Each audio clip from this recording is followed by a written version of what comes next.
What is exactly the difference and what does it? You said it, but now this time I wanted to go into deep. Yeah, And it is a very. if there is even some theoretical aspect behind. No, I think, in fact, the smoke aspect of the celebration is very new, is last century, is not as ancient as other things of the process of the conclave.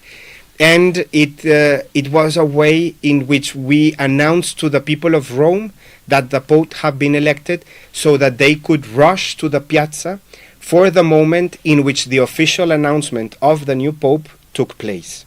So it's kind of like a way to warn the people that are there around the Piazza San Pietro. Okay, we have the election has been successful. Everyone go to the piazza because in a moment the Cardinal Protodeacon, he is going to announce who he was. So it's kind of just like a pre-announcement that the election was successful, so that people can approach.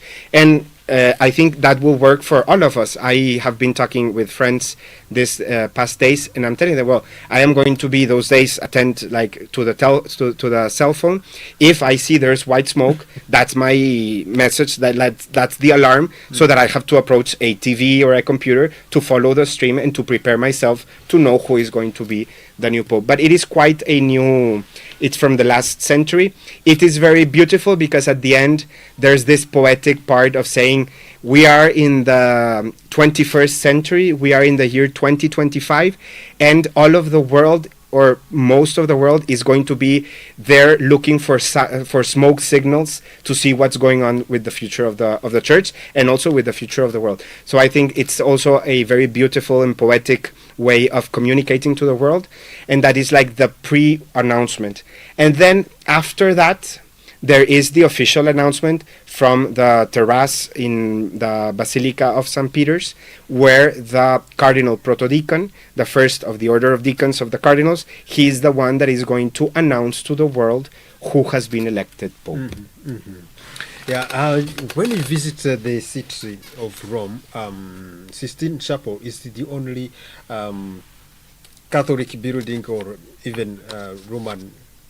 Is it allowed to say Roman? Well, yes, it's in Rome. Yeah. Yeah, in Rome. Yeah, it is not the only building having a chimney. There are other buildings having a tall chimney and nice chimney. Why Sistine Chapel? Well, in fact, the Sistine Chapel, during ordinary days, it does not have a chimney. The chimney has been put into place last week. It is just put into place for the conclave, and after the conclave, they take it out and they patch up the roof. So it is just a very functional way of announcing to the world the result of the election, but it is something that we put for the conclave and then we take it out. It's usually never there. Mm-hmm.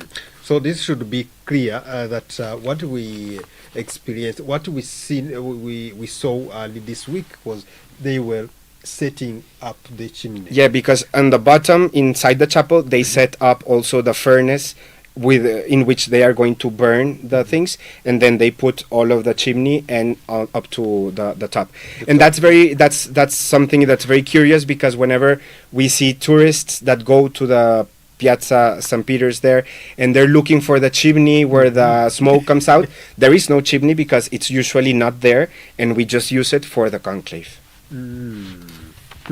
So, is there any historical uniqueness about this Sistine Chapel?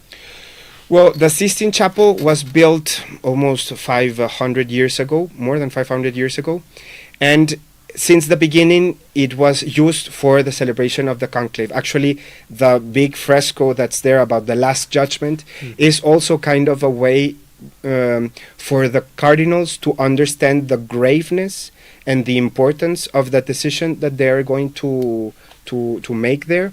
And I think that also helps them to understand like the repercussions of their decision. So this image of the Last Judgment helps them understand that this is something that is also sacred, that is also liturgical, and it's not simply politics.